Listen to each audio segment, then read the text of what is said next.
Good evening. I am Laura Watts-Munoz. Some of you have met me.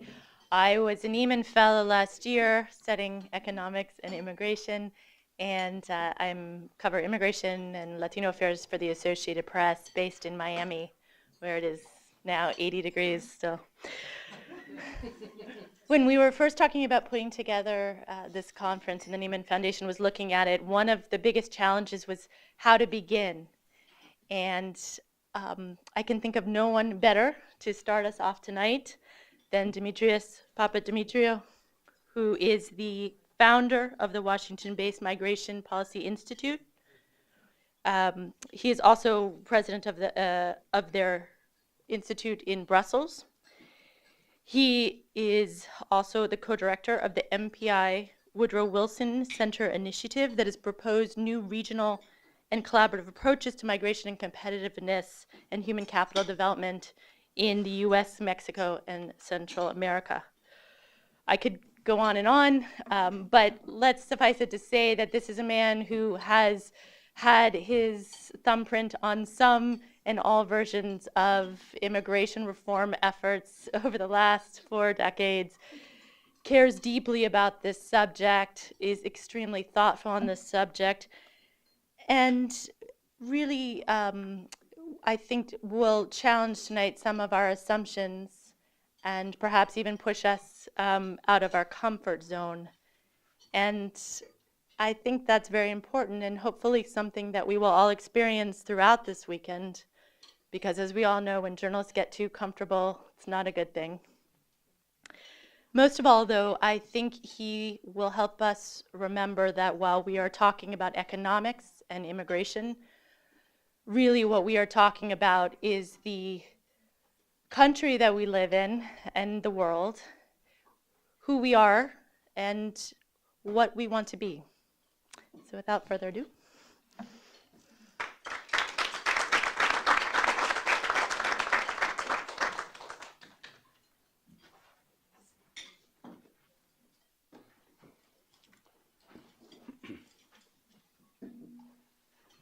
So good evening. I apologize that I'm the person who's going to keep you here. You know, you could have gone out, swimming, having fun. It's 80 degrees, isn't that what somebody said? Somewhere. I'm delighted to be here, and I want to thank the Nieman Foundation for bringing us together. Laura, thank you very much for organizing this with Stephanie and for doing the heavy lifting of bringing us together. It's good to see friends from the MacArthur Foundation here and so many colleagues, collaborators, fellow travelers, people who like to fail individually or collectively, because I think that what probably has defined my life for the last 40 years is failure rather than success. If we had success, we wouldn't be here using up valuable time tonight, Friday and Saturday. In some ways, I feel that I'm going to be revisiting and continuing conversations that I have had with so many of you over the years. It's funny to actually attach faces to names. So many journalists that we spend hours talking over the past at least 10, 15 years, because I suspect that looking at the average age here, almost none of you have done this more than about 10 or so years. It's a topic that is very difficult to cover. It's sort of like the old, small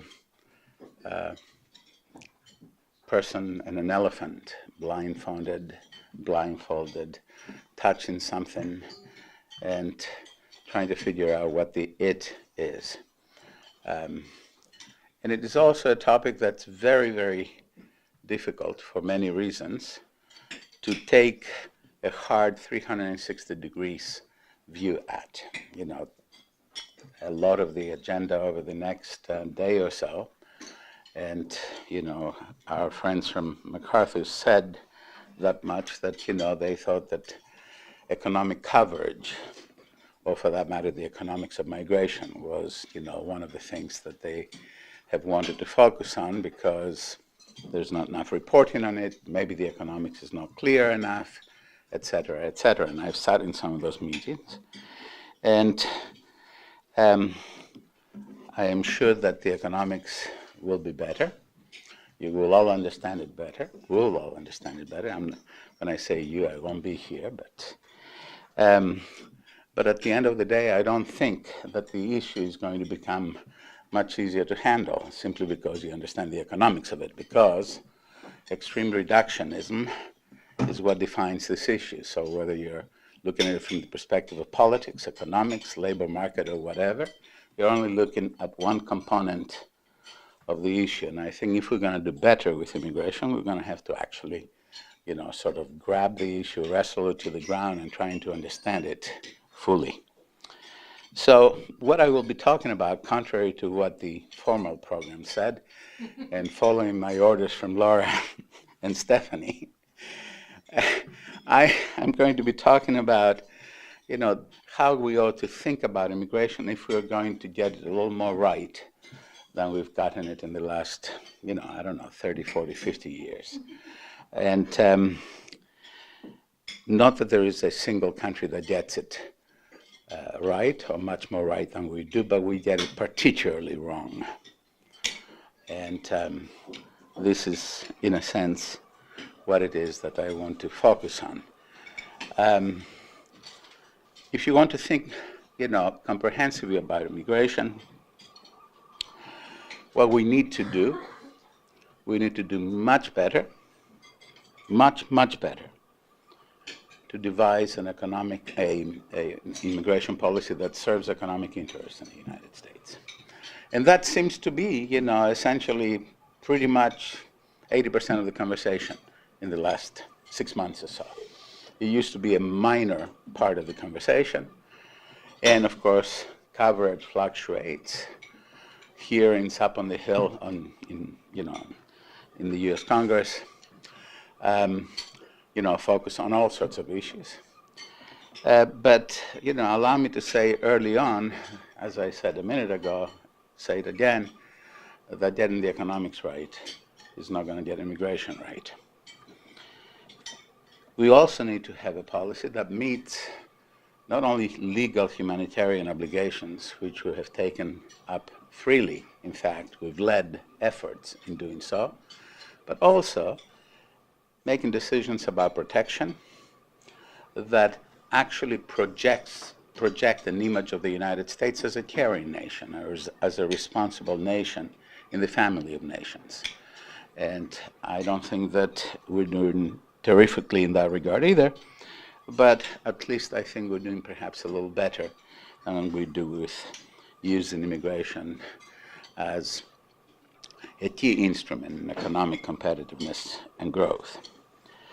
And we also have to have policies that contribute rather than detract from to what binds societies together. We seem to have all these interminable conversations about family, how you define it, how many you take in, is that the right number? Do you exclude this part of the family? Do you include whatever it is? But we hardly ever stand either on principle or knowledge. The principle is that if you're going to have an immigration that includes a strong family component, you have to make sure that you keep families together. But what's the definition of family? We have the broadest definition of family of any country on earth. The result of this, in terms of immigration, and the result of all this is about, I don't know, it says 4.5 million, but I don't know whether the number is actually 3.5, 3.7, or 4.5. But over 4 million people who are waiting in waiting lists and backlogs, we call them, in waits that sometimes for some countries could be as long as 20 or 25 years. And what's the right thing to do? I am not going to give you the answer as to what it is that the Senate said that's the right thing to do, because later on in my comments, I will ask you to forget what the Senate has done. And I'll explain a little bit as to why we should forget what the Senate has done. Not for the reasons that you write about, not because, it's not going to be adopted and voted upon by the House, which would have been a catastrophe if they did. Not because the House is a better place to have smart immigration policy than the Senate, but because the Senate bill took a set of pretty good ideas and took them to their extreme. And if that's the only way that the United States can make immigration policy, which is moving from one extreme to the other extreme, then we'll continue to be in trouble. It keeps us, the Migration Policy Institute, in business. So I shouldn't complain in some ways. It keeps Dana, seeing 2,000 cases, whatever it is, and it keeps you writing stories. But that's not the way to run a railroad. So there are two things that I think will preoccupy you in the next 2 days. The first, you will answer because there are a lot of people here who know these issues, so I won't talk about them unless you ask me questions. And it is the question of where are we now, whatever it is, October something, in terms of the immigration reform bandwagon. Are we going anywhere? Is it over? Will it happen this year? Will it happen by next March, June, July? Can we pass immigration legislation in an election year? Well, most of the immigration legislation that we've passed in the past 25 years have been in election years. Conventional wisdom, including what we read, is that those things are difficult to do in an election year.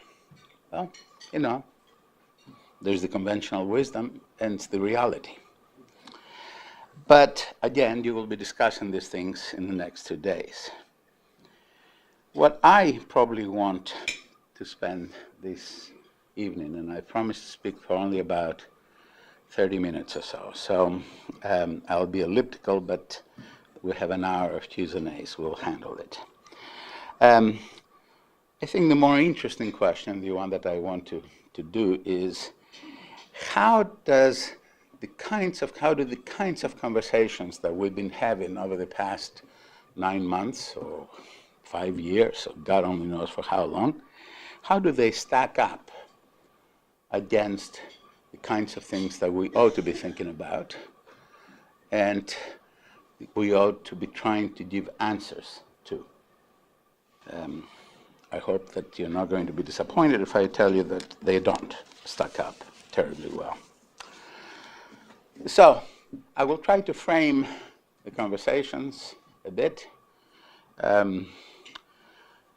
I will start with some fairly simple things that everybody can agree with, and then I'll probably make it a bit more complicated.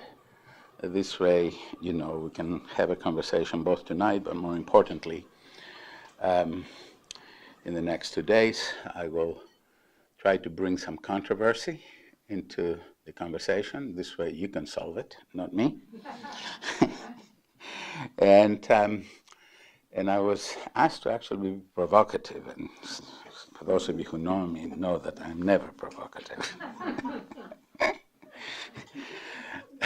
I'll talk about 6 things. And I'll start with something that's a no-brainer. Everybody knows it. Look around these tables, along the room, walk down, the streets in Boston, Harvard, going to a class. We are becoming irrevocably, irreversibly very diverse, extremely diverse. And we'll continue to do so with or without much greater openings to migration. That's a simple fact. I want to start with something that we all understand. In fact, as someone wrote about 30 years ago, we may actually already be the first universal nation. You can take pride in it, you can sort of sing paeans to it, or you can treat it as a simple fact. I treat it as a simple fact. But that's not the question. The question is, as we're becoming more diverse, as we're becoming a universal nation, are we really becoming more plural in the classic political science sense of the word? Not just inclusive, but plural. Is power distributed differently than it has been distributed for eons now? Is society organizing itself differently than it has in the last 100 or 150 years?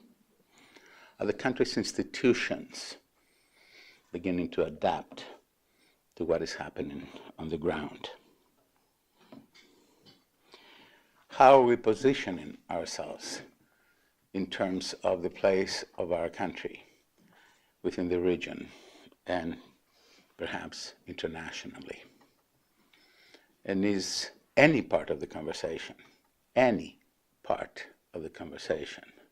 that we have about immigration reform addressing any of these questions? Anything we decide will have enormous implications for all of these things and many more. But are we really thinking about these things? And this is just my thinking, as we pivot more toward becoming more of a hemispheric player and a player with Asia,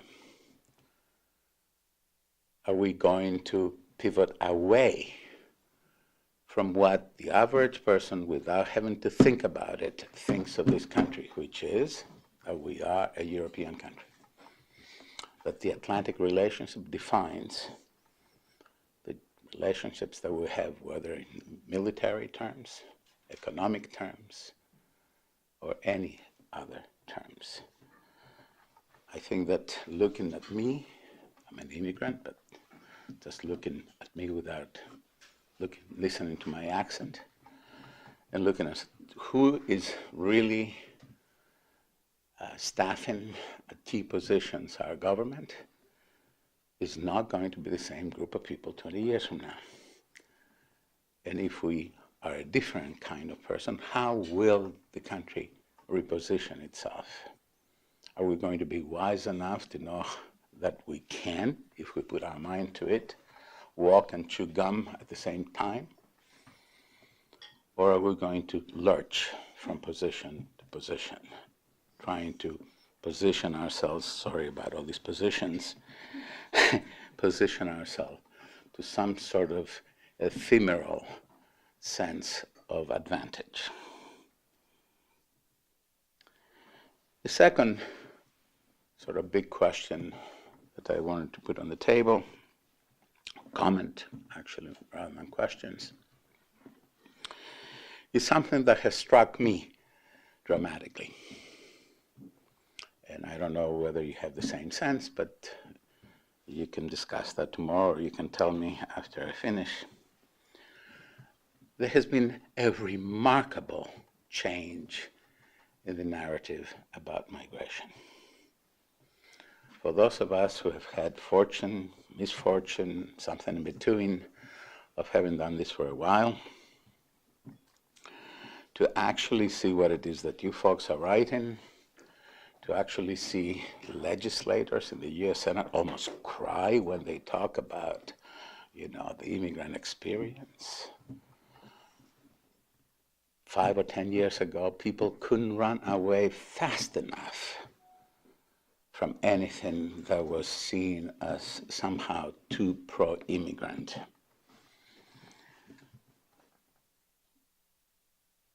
remarkable. But what does that mean for policy?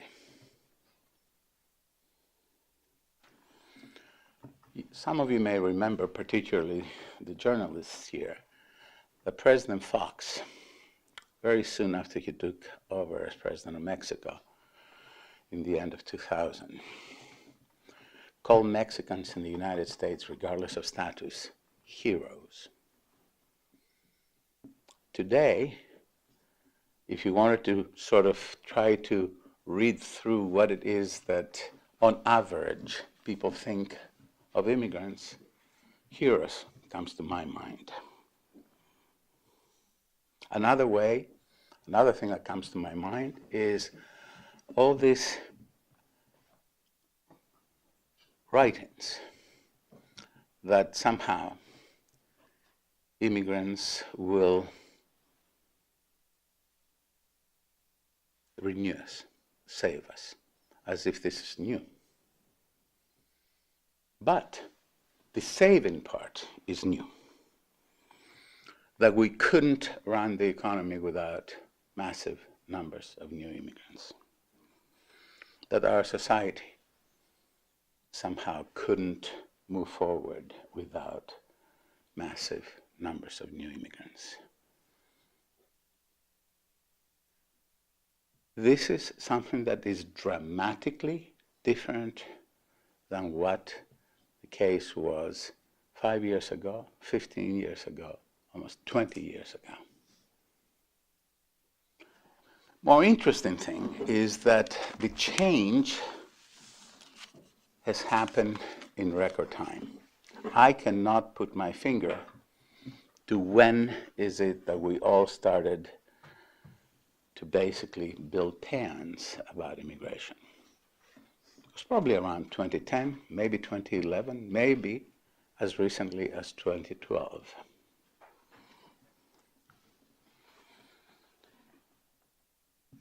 And what I want us to think, you to think, because I won't be here, is that now that we seem to have changed ideological positions as a country, not as individuals, from immigrants as, in a sense, implicated, I don't want to say the cause, but implicated on everything that has been wrong with America, responsible for under and underemployment, the plight of minorities, environmental degradation, crime, and everything else. And the institutions that have been, portraying rather successfully, blaming immigrants for everything. And now, we've gone to the other side, and immigrants can't possibly do anything wrong. Is there not a middle ground in all of this? What is the middle ground? This is some of the things that you will have to be trying to figure out in your discussions tomorrow. Having a pro-immigration policy, one that does help the economy, renew our society, build community, move us all forward, is a good thing. But where do you draw the lines? Is it just about economics? Is it just about politics, particularly interest group politics? Is the one position necessarily much healthier than the other position? To open a parenthesis here,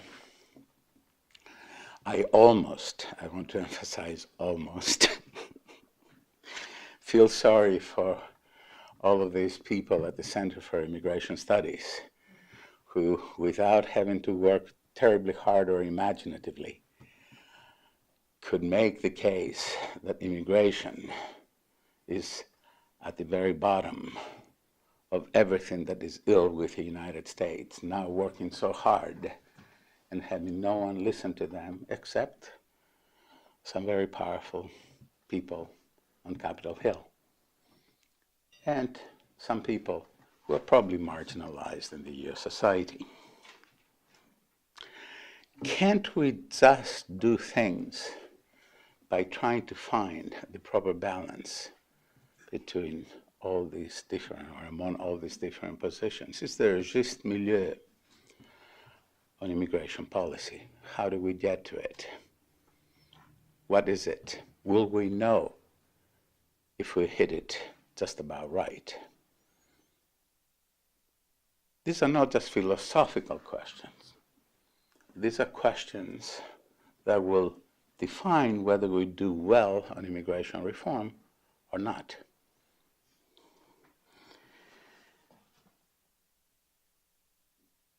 And if you have been listening to the debates about immigration reform in the last 9 months, 12 months, is there a better way to make policy instead of simply lurching from one to the other? Do we have to get everything right in a single piece of legislation? Can we not have a piece of legislation that is more modest?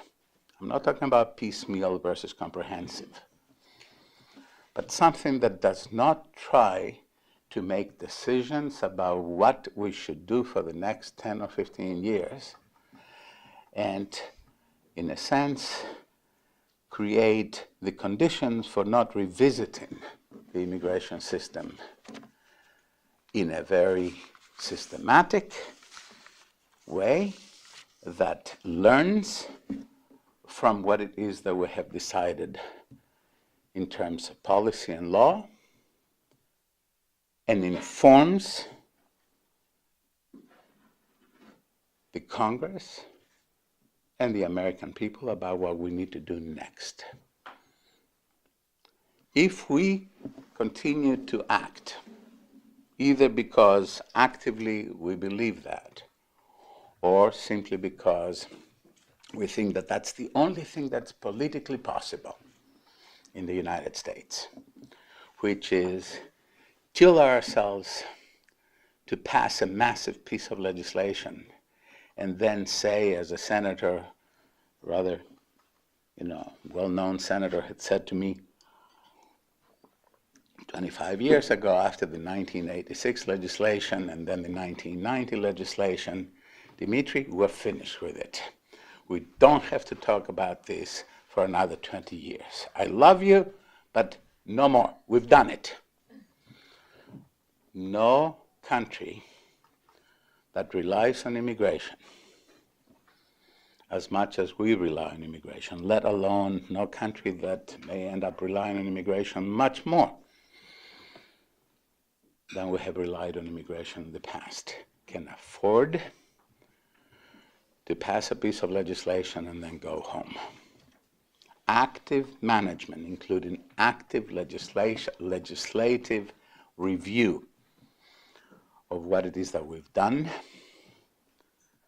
This way we can fix things that go wrong, that we haven't anticipated, or do new things simply because circumstances have changed. And we live in a world where circumstances change almost instantly by historical standards. No country can have an immigration system that basically sets standards and laws and then doesn't revisit them for another 20 years simply because we can't agree on immigration. We put all of our eggs in the wrong basket if that's what we do. And as we think about immigration reform, I get the sense that everything that we hear and do on immigration and think about immigration are no more than first-order thinking about the issue. How many? How do we define, what do we do with the fourth preference? What's our obligation here? Can we have an agreement between labor and business This way we don't have to do any actual policy making. If you run any company, including a small place like the Migration Policy Institute like that, you'd close in a year, and if you didn't, people will laugh you out of business. Where is the second and third order of thinking that immigration demands of us? Who is going to ask the tough questions about immigration? And as the paradigm, the narrative has changed, are people becoming more or less free to actually raise questions? Let me give you some examples. Take the issue of legalization. It's all or nothing with regard to legalization. That's what the Senate bill has. That's what a lot of the Democrats say. And it's interesting when you read about sort of some of the arguments within the advocacy community, the punishment that some of that community metes out to the one or two voices that basically say, you know what? Maybe it's not all about yes or no. Maybe there's something in between.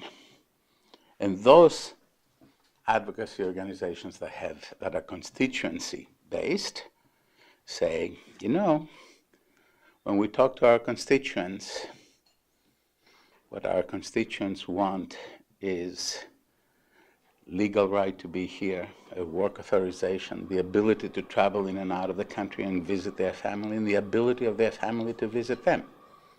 And if we are as powerful as we say that we are, in the advocacy community, if the Latinos are a force not to be denied, if the Asians continue to vote at 71%, like the Latinos, in favor of more openness, Democratic candidates, the president, the US Congress, and if you get a very good deal on something in between, why can't you change this through legislation 6 years from now, when you will have control? If you're nearly as organized and powerful as you say you are, you'll have control of both chambers and the White House. It only takes a single piece of legislation. Now, I could go and give you examples like this. They're a bit unorthodox. You may not like them. I'm not suggesting anything, but I am suggesting that perhaps we ought to be a bit more thoughtful about what it is that we think and say. Give you another example. It's infatuation with innovation, competitiveness. I have written dozens of articles on that. And the system that we have today is incompetent. It is exactly what a country shouldn't do. But if more immigration at the higher end is better, does that mean that much, much, much, much more immigration at the high end is even better than that? I don't know the answer to that. Moreover, we shouldn't have to find the answer to that. There is an orderly way of increasing, of basically manipulating limits if that's what we want to do.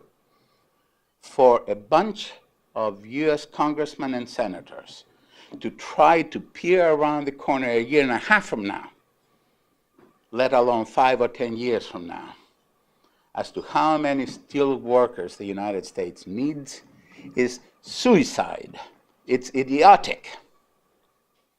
And yet, that's what we have in Washington. We can have a similar, I can get excited about other provisions, about temporary workers, etc., etc. Or I can sort of let you figure these things out in the next 2 days. The one that kills me, I'm sorry, I can't resist. You have the podium. I have the podium, But I'm trying to look at the clock too. I can't resist.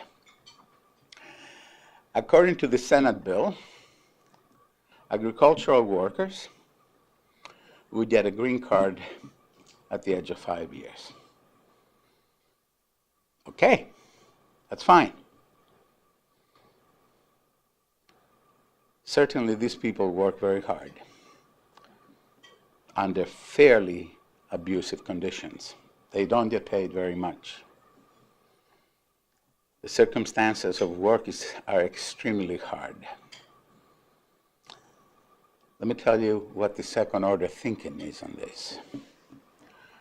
Are any of those folks who have negotiated this deal, because if you think that the Senate bill is somehow, a bill that has a core rather than lots of pieces that have been negotiated by special interests, please, let's not think that, okay? So,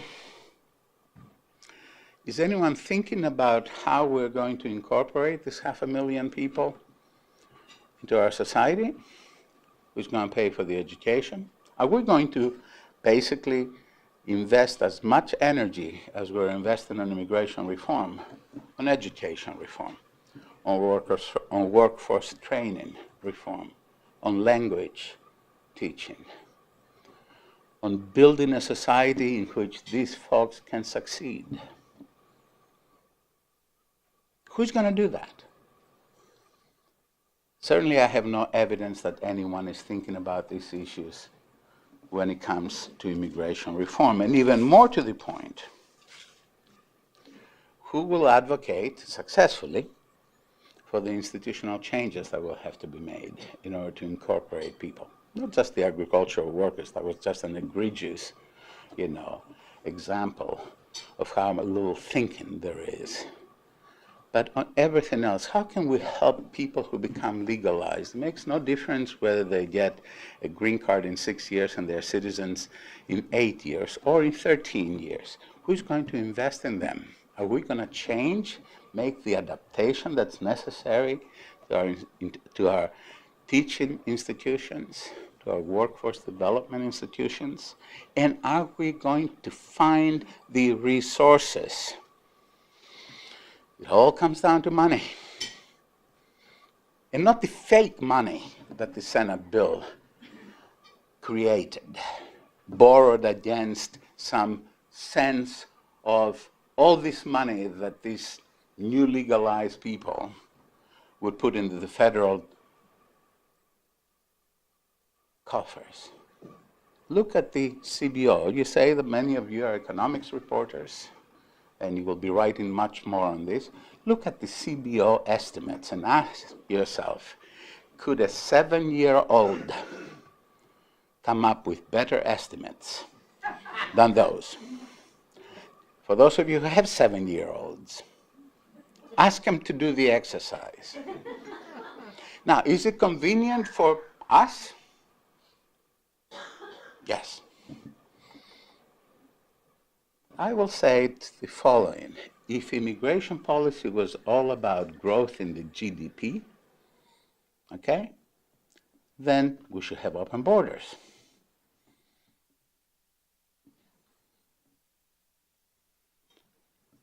I think that we ought to be much more serious about something that's extremely important for the future of this country. And we owe to ourselves, as a thinking community, to basically ask the people who make policy to understand the implications of the policy that they make. Just for the sake of being controversial, I would say the following. Immigration policy is simply too important for a judiciary committee in the U.S. Congress. Because a judiciary committee doesn't think about the issues that they need to think about. It is a conversation that we ought to have as a country. The issue cuts across every policy domain that matters for the future of the country. Education, Health and Human Services, Department of Labor, Workforce Development, etc., etc. And it has impacts, direct impacts on other immigrants, on minorities, on the majority community, on the country more generally, because immigration policy fundamentally changes the society's DNA. And I don't mean the phenotype. That's obvious. It changes, affects the still's composition. It changes the educational responsibilities that the country needs to undertake. Changes the workforce development duties that we all have if we're going to move forward as a country. And it impacts the way that we think and act all across all social policy areas. Tell me whether this is really about how many more people we're going to have at the border, whether we're going to spend $40 billion or $500 zillion, at the border, or whether we should get, you want absurdity?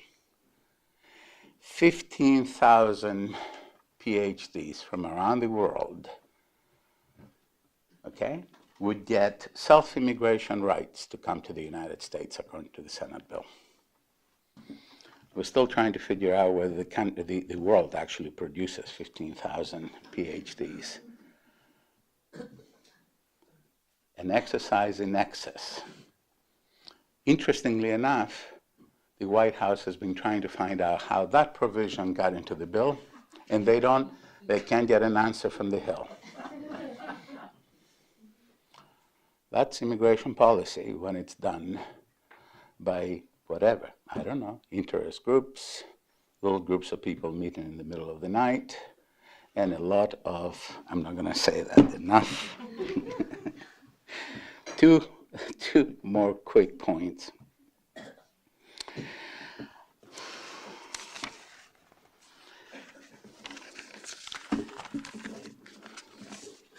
Maybe I should stop right here.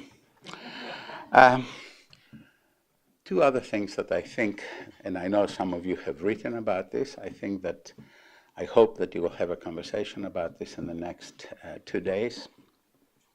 In an area where we know, a policy area where we know that if we do things cooperatively with some countries, we can have better policy outcomes than if we do things completely unilaterally. Why do we allow the pretense, and the pretense of consequences, that this is going to be and continue to be completely, solely sovereignty-based? Is it not better, smarter, cheaper, more effective to work with Mexico if Mexico indeed contributes a disproportionate share of unauthorized immigration to the United States, or with Central America? We're creating untold hundreds of thousands until, I suspect, we'll find out what the labor unions, how successful they will be in blocking big numbers. Why shouldn't these numbers for middle steels and lower steels give some preference to people from the region? There are many ways to do that. What is it that compels us outside the fact that the State Department argues that its ambassadors, and this is a fact, that of all the issues that U.S. ambassadors have to handle throughout the world, the one that's the most difficult for them and also creates an extraordinary proportion of an ambassador's portfolio is, why can't we get more visas to come to the United States? Why should Bangladeshis or Greeks have an equal footing to come and work in the United States than people with whom we have close relationships, economic interests, security interests, etc., etc. And how do we get that into our writing and reporting and thinking? And the final point, I apologize to you, Laura. Final point, I have made all of those things seem a bit too easy. They're not easy. These are difficult things. Legislators are being pressured from the left, the right, above, below. They have constituents, their special interests that are powerful, not in moving legislation forward, but in blocking legislation. Employers, organized labor, in specific districts, constituent groups, etc., etc. Change is difficult to manage, and rapid change is impossible to manage. The reason that rapid change is impossible to manage is because you have no reference point. You can't get perspective. By the time that you thought it through, even if you're just an individual, things have moved around you too fast, and things are moving around us too fast in the United States and outside of the United States. Is there an answer to this? Yes, there's an answer to this. Don't try to pretend that we can know everything on a large immigration bill. Build a bit of humility when it comes to what is knowable about immigration and what's good for us and what may be good or may not be so good for us. And since inflection points happen, and only then do we know that an inflection point has happened. You can't see them, you can't anticipate them. Let's not pretend that we can. Thank you.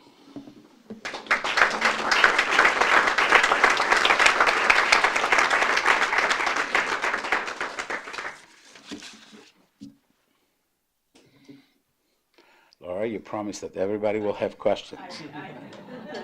I'm waiting for everyone. Edward to start. Edward, you're not allowed.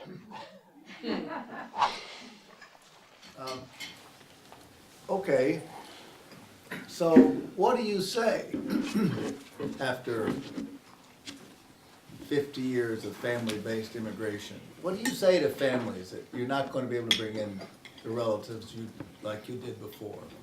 You're a congressperson. What do you say? How do you say that to the people and to the churches and everybody else who push that? You basically say if you want the current system, they're going to wait another 25 years, or is there a deal to be made there? The immigration bill, and it's interesting because, you know, there are some things that they've gotten right, both in the Senate bill and some of the bills that have moved through the House. One of them makes eminent sense to me.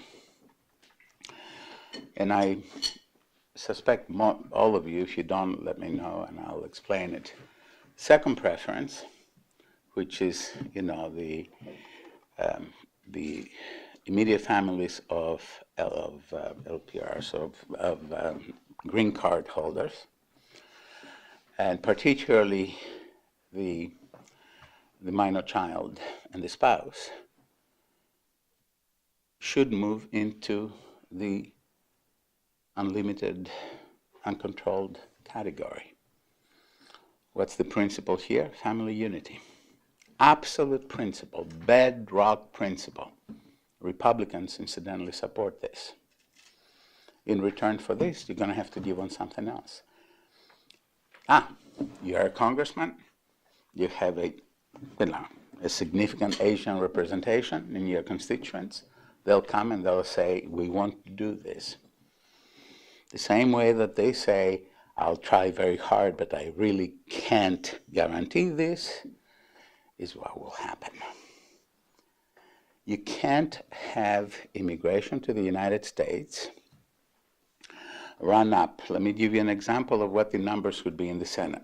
Incidentally, somewhere there, I don't see it any longer, but somewhere, I brought about 40 copies or so. Oh, you already got it. All right, sorry. Oh, you're fast. The numbers would be extraordinary over the next decade or so, eliminating backlogs of about 4 million people, increasing economic immigration by about a factor between 2.5 and 4, factor, 4 times. This will have consequences. You can say the consequences will be for the families of people who get reunified or for the employers. There will be positive consequences. But there will also be consequences for the rest of the country. Somebody has to pay the freight. We can continue to say, to make it even more extreme for people to succeed by saying, you know, you can't have any benefits for 5 years. These people, maybe they won't have benefits for 10 years. Is this good for the country?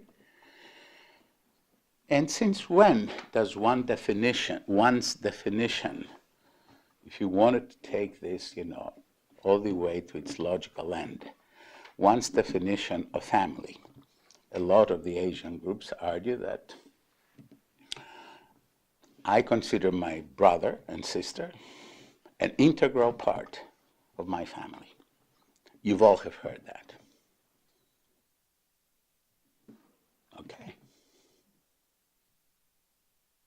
In the next system, try to bring them in through other categories, or wait for 25 years and continue with a system that simply makes no sense and that invites illegality and all sorts of other things. That's one response.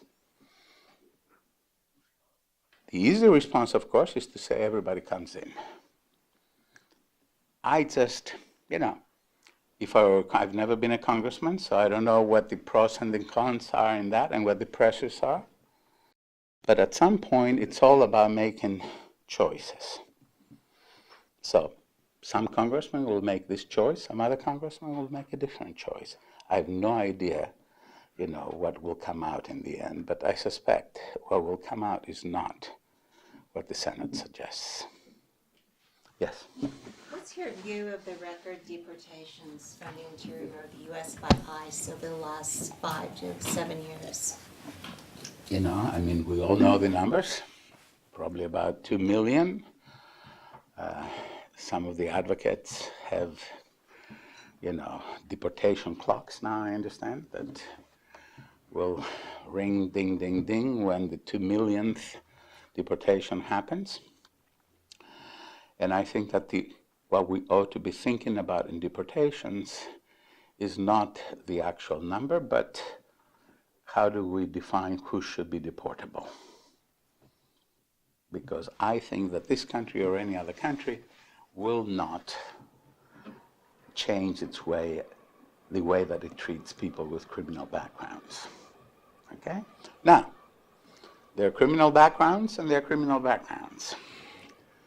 In U.S. immigration, over the past 25 years, we've decided to violate, right, Dan? Every principle, as you know, legal principle as to what constitutes, you know, a felony or an aggravated felony in that regard. But that needs to be changed. A hell of a lot more difficult than changing the numbers.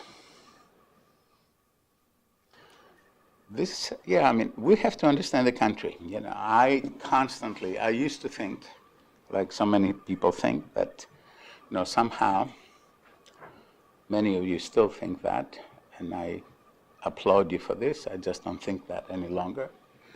That, you know, somehow people will change their minds simply when you tell them that 400,000 deportations are too many. The fact remains that people are not changing their mind. The fact remains that there's an awful lot of simplistic thinking throughout much of the country. And in that simplistic thinking, illegality and the definition, the way that we define it in immigration law, makes these people removable. It has extraordinary effects on families. It has destroyed little countries like Guatemala and Salvador. It has deeply affected Mexico. It has fueled illegality and everything else throughout Central America. And it's irrelevant to the largest proportion of Americans. Incarceration nation. Well, you got to fill 35,000 beds every night, don't forget. That's right, believe it or not. So, you know, it's, I don't see anyone, if anything, the only thing I see is more money. You know, thankfully we're not increasing the bed capacity, but if Mr. Schumer thinks that you can get an extra vote, you know, by doubling that capacity, God bless him, he will do it. And if we think that that's the way to move forward as a country, you know, that would be a problem. Yeah. I'm curious about the absence of debate in Congress and also among the advocates and others about how the proposals in the Senate bill would affect the states. And it's not necessarily the Senate bill per se, but the general core elements of immigration reform. So for example, if 4 million people are cleared out of the green card backlog, some of them are here already, some of them will be coming in. The states are highly aware of this because it'll affect them immediately in terms of state benefits, ESL courses, all workforce, all the issues you talked about. But it strikes me a little odd that in the 06 bill, there was a large state impact assistance grant program added by an amendment, but with strong support. There was money for the state criminal alien assistance program, et cetera. And now, you know, even though every senator is from a state and every House member is from a district in a state, no one seems to be focusing on that at all. And I'm just curious if you've been tracking it. Yes, the most interesting thing about all of this is that everything that happens in the Congress that talks about how great the economic benefits are and the fiscal benefits of immigration are, they're focusing and talking about a single thing: contributions to the federal treasury. Nothing else, because that's the only thing that plays in Washington. You're going to see about a widening gap between what the feds are doing and what the states. Just look at that factor alone. Who's going to pay for all this education? Who's going to pay for, you know, workforce training programs? It's certainly not going to be Washington. It's going to be the states. Where will the states come up with this money?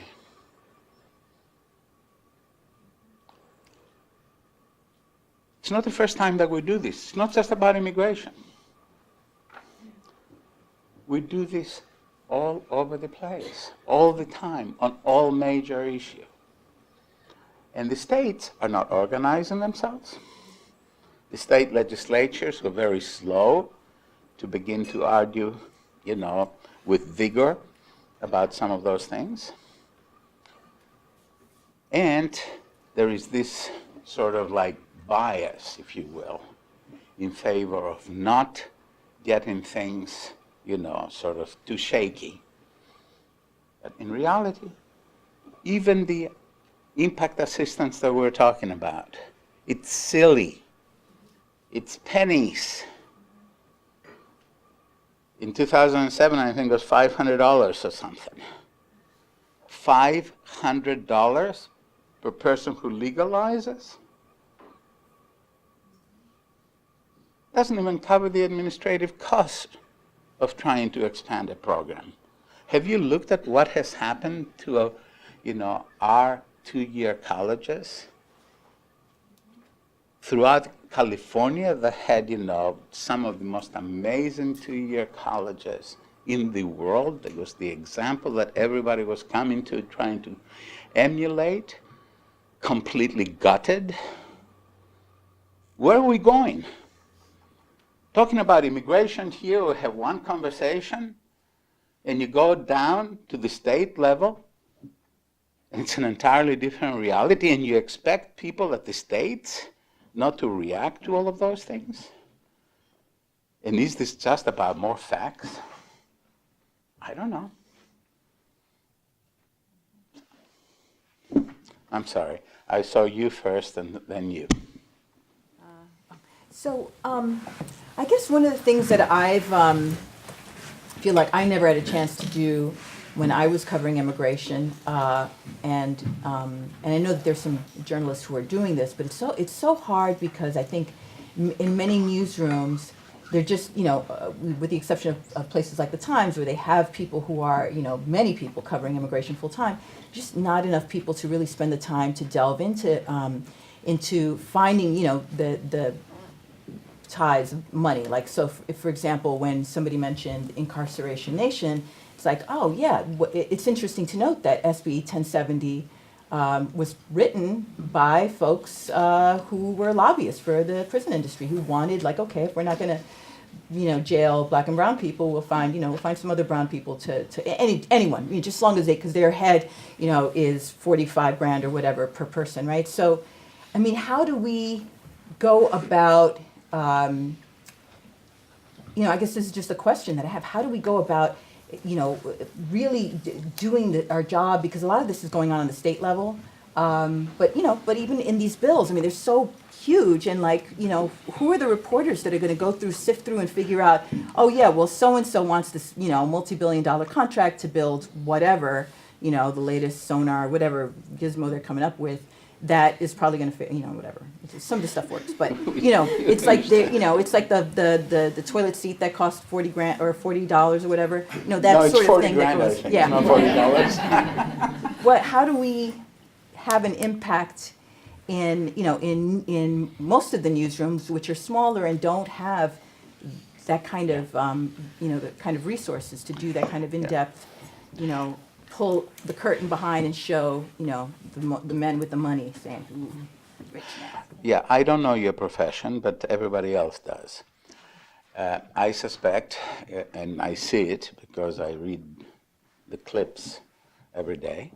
So everything that's written on immigration, one of the 2 or 3 clip services, catch it. And I actually scan it and read selectively.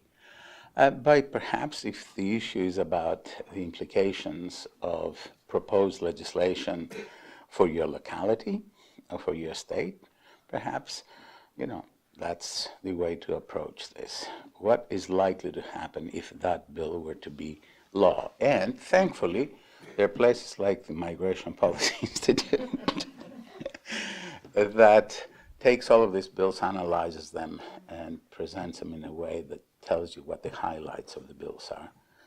So, you don't have to read through 1,200 and whatever it is pages. And, you want to talk about, lobbies and all that, when you have the obscenity of having a large bill passing the Senate with almost 70 votes, in which it says that you shall buy 23, I'm making the numbers up, 23 of this kind of hardware from this company and 75 of that kind, the model number 2 from that company and all that. I mean, you ought to laugh them out of their seats.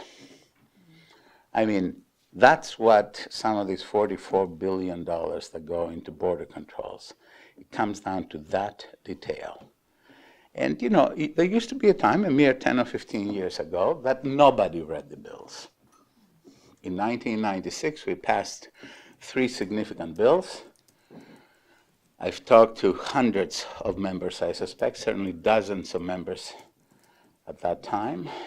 Nobody had read the bills, and nor had their staffs, because there were only a few members that actually had dedicated immigration specialists. In 1986, the final deal was done, a vote was taken, the bill had become law, and it was still being written. In 1990, the bill changed after it passed. That probably offends some of you, or, it makes you shrug your shoulders. I don't know what it is. But that's not the way to actually legislate, it seems to me.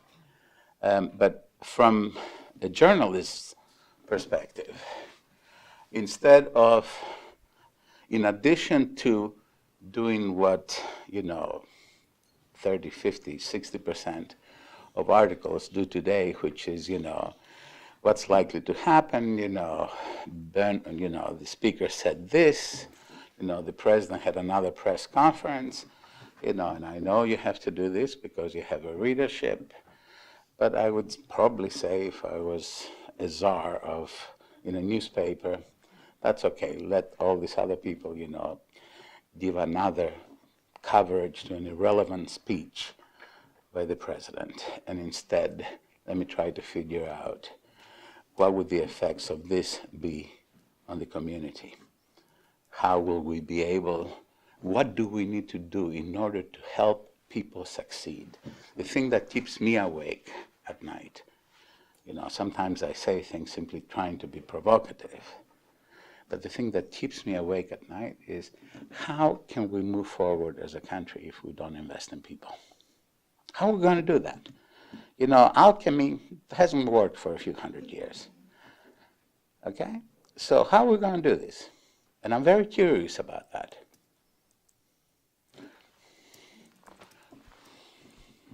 Yes? I'm going to ask one of those simple questions. So last night I called up to order a taxi to come to my house at 3:30 in the morning so I could be at the airport by 4. And so the taxi cab driver came, and we were driving, and I noticed that he had an accent. So I asked him where he was from, and he told me he was from Mexico. And I asked him, why he was working so late. He told me he worked the night shift from 6 p.m. till 6 a.m.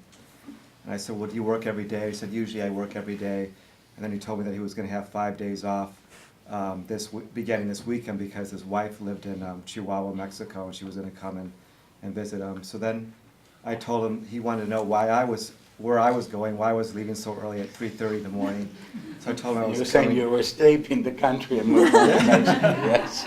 But I told him I was an immigration reporter, and he asked a question that every time I talk to an immigrant in Arizona wants to know is, what's going to happen? And you're probably close to that to anybody in this room, and that's what everybody wants to know. You have people who are into the politics of this tomorrow in your groups. I don't know what's going to happen. I don't think the bill is dead. In other words, that we're not going to have legislation. There are probably 2 or 3 times where it can happen. One of them is pretty much at the end of the year. It always helps when you force members to stay in their rooms on the 24th of December until 3 a.m. Right, Tara? The staff is ready to kill the principal. The principal is ready to be killed by his family. That motivates people to try to get rid of some of the difficulties. It's difficult unless the speaker brings to the floor a number of bills. And, I'm tired of hearing about all of these bills that are being drafted. I'm drafting a bill, but don't tell anyone, please. Okay, thank you. So the next possible time, it seems to me, is after the fever breaks with regard to challenges from the right. We've done the numbers, about 80% of all states require that you declare the challenge to an incumbent by the end of March. So by the end of March, people will know whether they're being challenged from the right, Republicans, in other words, that they're being challenged from the right or not. that creates a possibility for some serious work in the middle of the summer. In order for us to have a bill in October, 12, 13, 1st, 2nd, it is always in October, you're going to have to do, pretty much all of the prep work well before that. You're going to have a conference committee sometime in September. They will disagree, they'll kill each other, they'll threaten, they'll take their little young kids as hostages, et cetera, but around October, they may agree that, we've got to take this issue off the table. The advantage of October is something else too. By October, pretty much everybody has decided how they're going to vote. So passing legislation, even if your constituents don't like it, they'll never be able to read it for the obvious reasons, and the penalties of passing become smaller.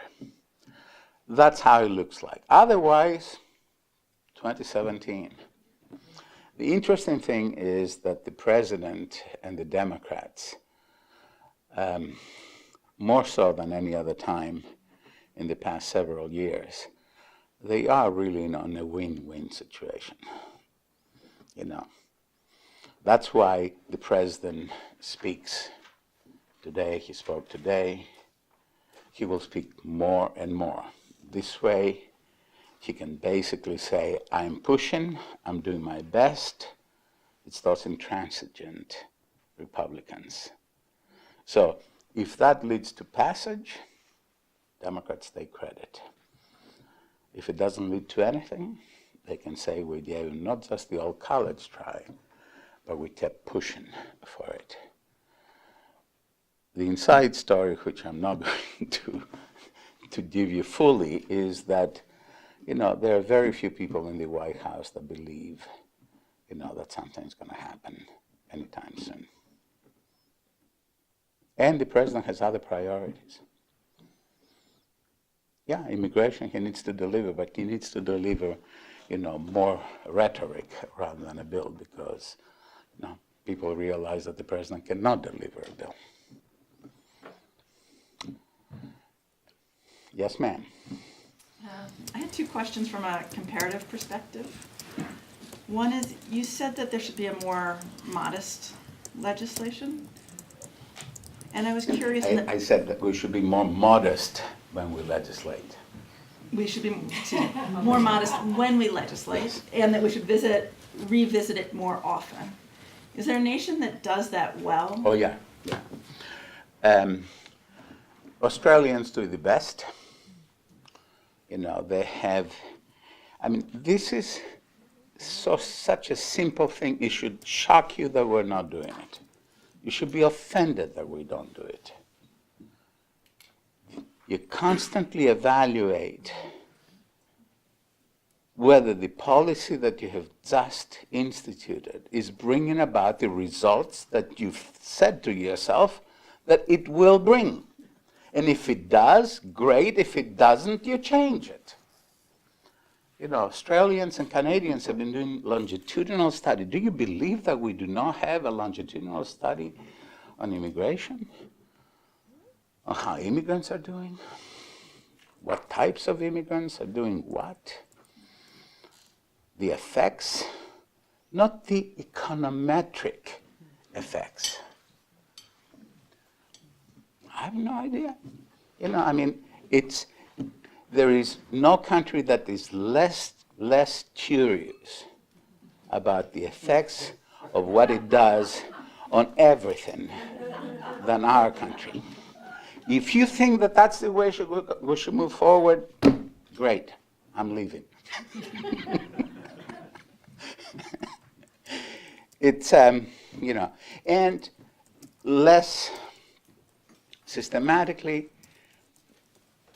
countries that have become significant players on immigration in the last 10 years, the Brits, okay?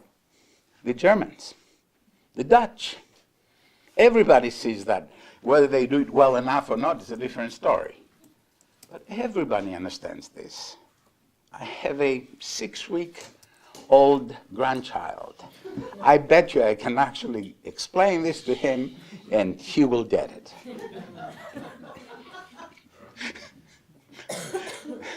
There was another, Judith, is that you? I'm sorry. And could you raise it again? Okay, thank you. Okay, we'll go there. Apologies.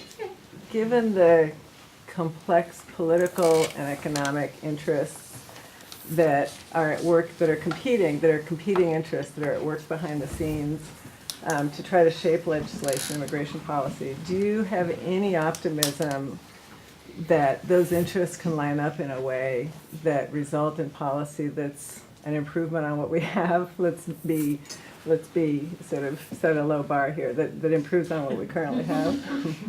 My 6-week-old grandchild can improve upon what we have. Right, yeah, I'm sure he could. Yeah. If given the chance. Yeah. Yes, some of those interests will be rolled. Okay, there is no doubt, and those of you who know how Washington operates, for the longest period of time, you give them veto group status, but at the right moment, you roll them. In other words, someone will lose at the end, okay? You can't have organized labor saying, the only premise I can start from is that we need no one. And the business community is saying, I want them whenever I want them, how I want them, and when I want them. The two things are irreconcilable, okay? And I don't like compromises because we, the country, loses in the process. So there's going to be some rolling at some point. Okay, there and there. What sort of reception on Capitol Hill has your message of intellectual humility received? And also, adjunct to that, is it time for me to go yet? And we've run out of time now. And the other adjunct to that is the modesty of ambition. We can't know everything. We can't know how these policies are going to play out. We shouldn't try to do everything. How has that message? My colleagues and I think, I don't want to exaggerate the number, have probably testified about 6 times or thereabouts this year on different aspects of the issue in each of the chambers, sometimes as majority witnesses in the House,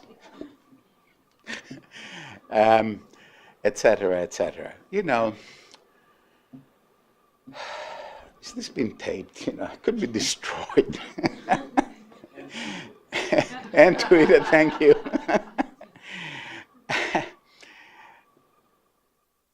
So much of these hearings, not all of them, not by all members, but so much of each of those hearings are political theater, okay? That for the people who are participating in the hearings because of the political theater character of the hearings, whatever it is that you say, doesn't matter. So you'll have certain members who will come in, they'll quote from the Bible, they'll try to put words in your mouth, et cetera, and then they get up and go. Okay? But there are always some people who are listening. You can tell who they are, the same way that you guys, you're in the newsroom, in a meeting, in the classroom, et cetera, and you know who's paying attention and not paying attention. And sometimes they take ideas. 12 of the ideas that sometimes I regret as to how they have been dealt with, the ideas of the Institute, are in the Senate bill. But they have been taken in directions which, make them almost unrecognizable. Okay? But some of them, have been taken the proper way. So, it's, people get it. That's why I'm trying to be so colloquial. It's a big difference when you try to argue for people being more thoughtful, et cetera, and a big entirely different thing when you say to somebody, shouldn't we be more curious about what we've done. And I think here is where language can be an advantage. But by and large, it's an insider's game. You know, I mean, when some of us, many of us around this room, I'm sure Tara, she will never acknowledge it, but anyway, you know, we got all of these persistent calls at 9 or 10 o'clock. You know, I was in Puerto Rico, for God's sake, for my birthday on a Saturday night, and I got a 45-minute or 1 hour call from someone. You know, and the idea is that somehow, you know, you're an insider. In reality, you know, there were 1 million insiders, and the bill was made up by, you know, I don't know how. People get it, and they probably find it difficult to actually act on it. Yes? I have two questions, one of which came to me after I was first acknowledged for my first question, which is, you talk about, you know, that, you know, business wants as many people as possible, labor wants nobody, you know, and, you know, most people believe that good legislation ultimately tries to find a middle ground.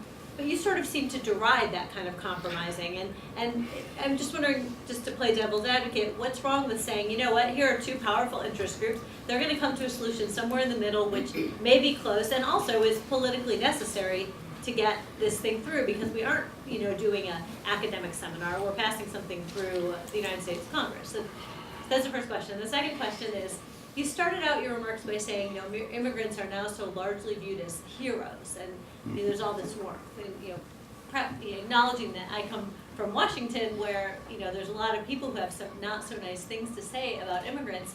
My tendency is to believe that members of Congress are not just out on their own when they say those sorts of things, but they are reflecting something that is in the country. So I'm just wondering why you think that we have such warm, fuzzy feelings as a full nation about this issue. Boy, these are both extremely difficult questions. Thank you for them. I don't think that good policy is somewhere in the middle between what one group that pretends to, you know, speak on behalf of all working people of the United States and another group that, you know, assumes that it speaks on behalf of everybody who is a business owner, and you split the difference and you have good policy. Okay? I believe that the role of the Congress, the role of policy, is not to find the middle point, but to actually take decisions on the basis of a series of principles. And the principles that we'll be talking here, presumably, is what are the effects of this policy on whoever is going to be affected by it? What is good for the United States? Let me give you an example of the opening to the high steel. If we open to the high steels the way that is being proposed, and the House probably will follow suit, 3 years from now, we're going to have a meeting here. Would you invite us back? Yes. Would you pay for it? No. I'm looking at you, Tara. No deny.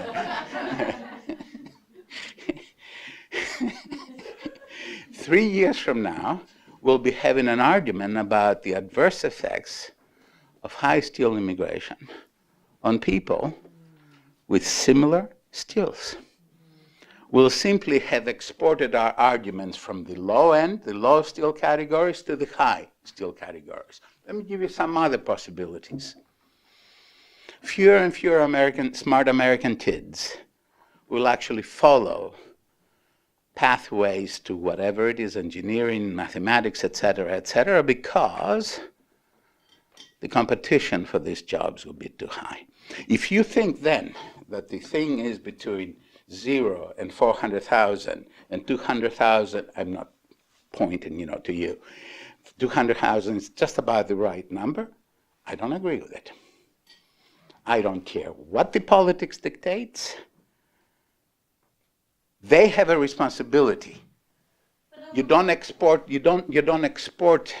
that to whoever it is that is claiming that is speaking for these vast majorities in the United States. I wouldn't do it.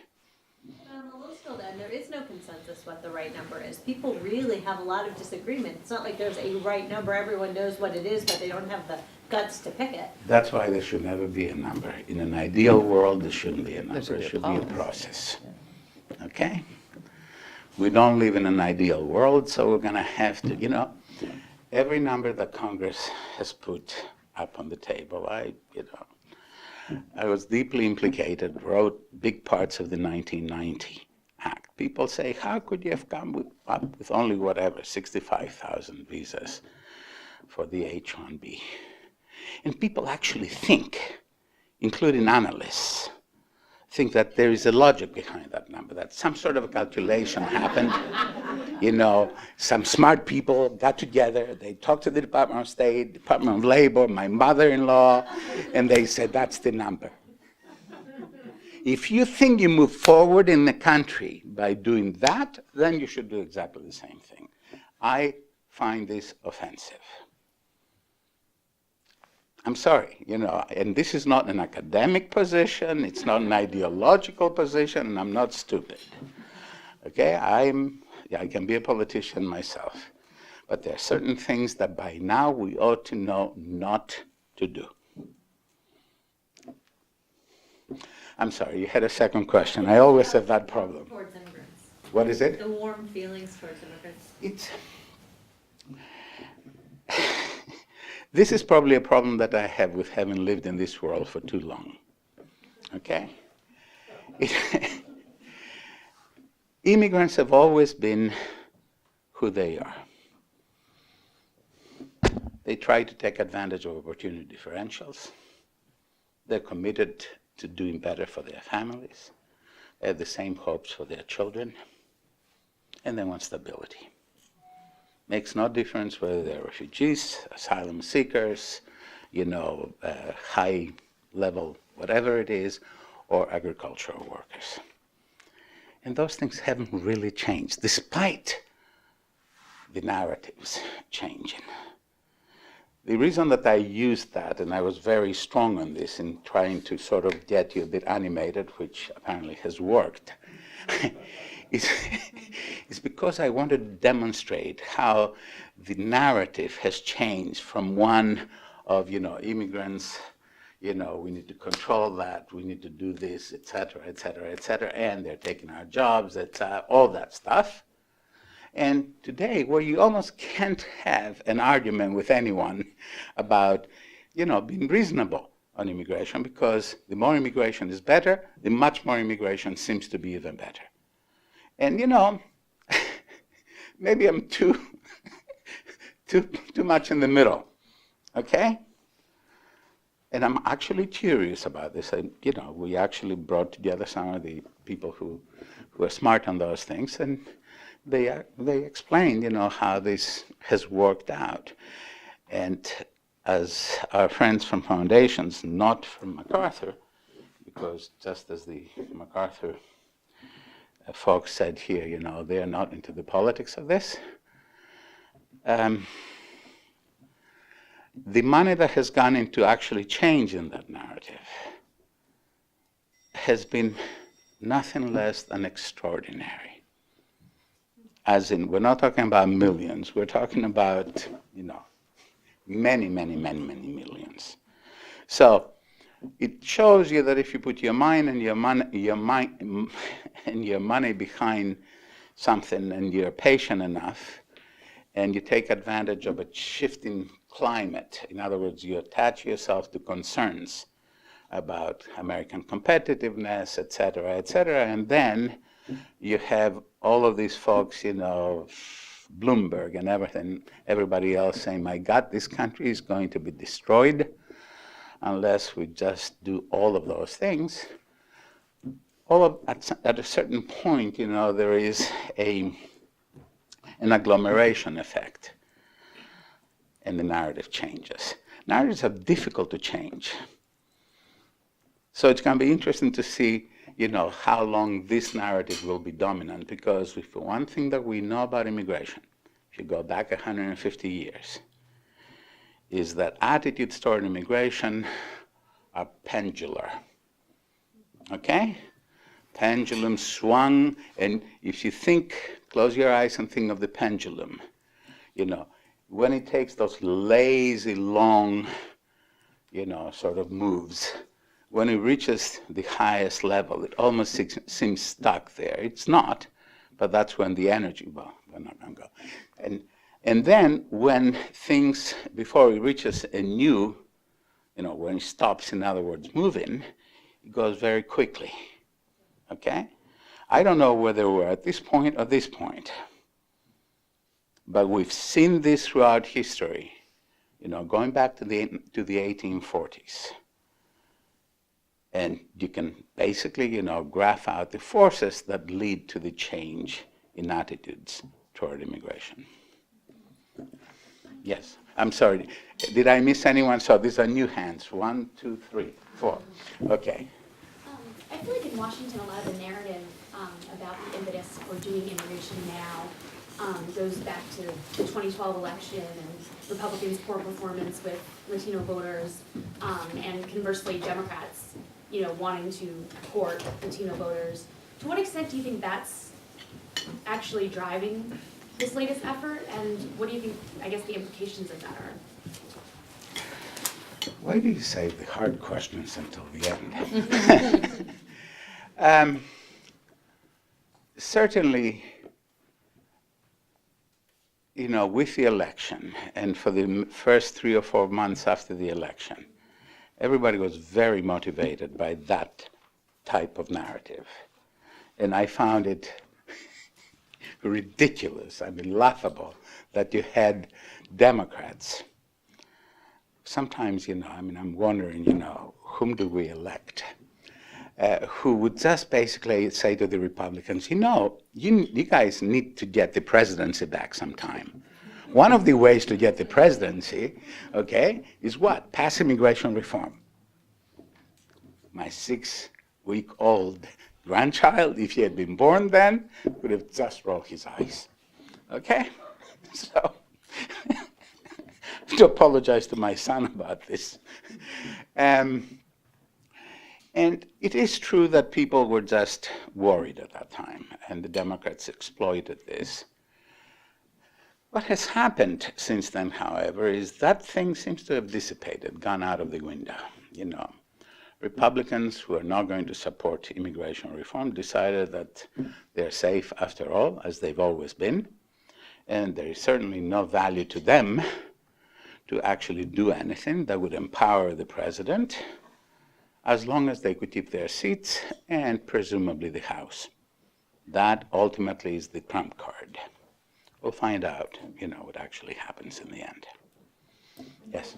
If you don't mind, why don't you take the 2 questions together? Because I will forget them. Go ahead, fine, go ahead, the 2 questions, yes. Answer them together. Yes, ma'am. You had talked a bit in your remarks about how the changing composition of the population can affect our identity in terms of geography, maybe moving from Europe to Asia, and you brought up the Bangladesh example and how we should try to get immigrants from countries that are with our security interests. Can you expand upon that? What should be our immigration policy in terms of that? Is there a certain part of the world that we should be looking at? You know, some on the right make the argument that, you know, they say we have too many immigrants from you know, from the south, from Mexico, we need more from Europe, or what would you think about those? You know, there are certain rules, laws about immigration that congressmen don't control, or right-wing people don't control, or Democrats don't control. And the one thing that they cannot control is who is interested in coming to the United States. Okay? Since 1965, where we had 70% or so of all immigration coming from Europe, by the mid-1980s, that was down to 15%, and now it's somewhere between 10 and 15%. Okay? So you're not going to get people from Europe. Okay? There is no reasons for Europeans to move to the United States, except some reasons that are very important to the economic competitiveness of the United States, which is people who are skilled, extremely well educated, and cannot thrive under the European systems, where you basically have to wait until a professor, in some instances, even today, dies before you can get his or her chair. So they come here and they become, you know, innovators, wealthy, etc.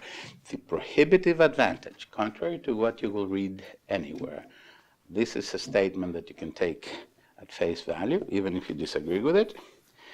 The United States enjoys a prohibitive advantage over any other country on earth or a combination of countries of earth when it comes to the best and even better people choosing to come to the United States rather than going somewhere else.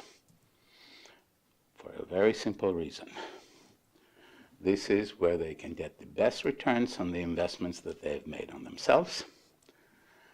This is where you have an environment in which they can kill themselves but become millionaires. This is where talent hubs are abundant, not just in Silicon Valley. And the way that innovation happens now is all these people sort of talking to each other regardless of whether they belong in a formal group or not. And there's no other place that reproduces that. London is trying to do something, but it can't. So we'll continue to have that advantage. By now, I have forgotten your question, of course. I was saying, should the immigration policy focus on attracting people from certain areas? You're saying they can if they want, or I was referring to temporary visas, okay? Temporary work visas, not the family visas or any kind of other visa. And I was tying temporary work visas, even when they become permanent, to giving a preference to countries from the region. And I was basically using the example of Bangladesh as a faraway place, you know, that would perhaps bring workers to the United States to do, you know, sort of menial, low-level tasks. That's all I was referring to, not the entire immigration system. I think we're gonna maybe Take those two, okay, I'll shut up, take the questions. We want you very much, but we also want to make sure everyone is able to get up. So we take one more. There were two questions here. Okay, let's just take maybe one more, and you guys will know how to reach in and tomorrow, so that we can all get up for tomorrow. Earlier you said the narrative has changed, like they have asked. How has it changed favorably toward children and youth?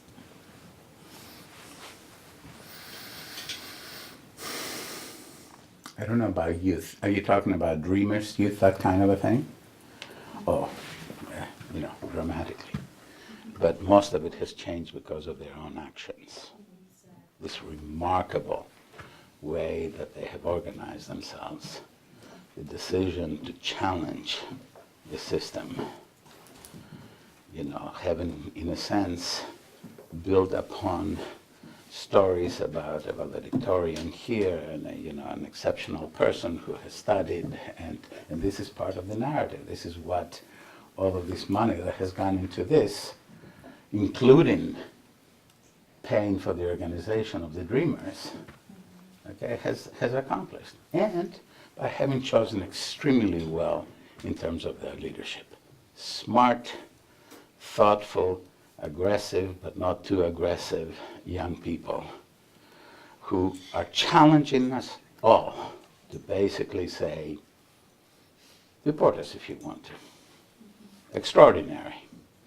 7 years ago, when they were not even beginning to organize, but we had marches in Washington. 7 years ago for me is sort of like a rough number. I don't know when the marches were, probably 2006. Mr. Sensenbrenner turned around as a result of all this activism, turned around and wrote and passed immigration legislation that really did not serve the interests of the immigrant community at all. So he took his pound of flesh, you know, in reaction to these things. This time, the Dreamers and the young kids more generally have done an extraordinary job. Now, if you were also referring to kids as minor people, there is something totally understandable about what is going on with kids. By that I mean, you know, 12-year-olds and 14-year-olds, and there too, they're going in different directions. The one is that you're not going to incarcerate 14-year-olds. The executive order that stopped the US government from putting those kids to jail was signed by Bush in 2008. And all of the first ladies in the region, have made kid migration one of their top priorities, and they advocate with the US government and the State Department all the time. And there is a couple of UN conventions about protecting the kids. Not that we care about UN conventions, but excuse me, Judge, do we care about UN conventions? Not you, I'm talking about judges. You have. Right. I've been arguing for that for a Yes. long time. So, and that's all of the sort of the positive things. But there's always a dark side to all of this. And the dark side is very simple too, equally simple. Because you offer these protections, because it is now near certain that you're not going to extremes when it comes to kids, families, and the people who move people are sending the kids first. And they're putting the kids in the path of all these horrible circumstances throughout Central America to get to the United States. The fastest growing type of illegal immigration in the world is minors migration. It's more of a problem in Europe than it is in the United States, both because many more of these kids die on the way and get exploited and raped, etc., but also because at the other end, their families know that not only will they be protected according to the European Convention on Human Rights, but at the age of 18, they will be legal permanent residents and bring their family with. Think of how perverse the incentives are in this.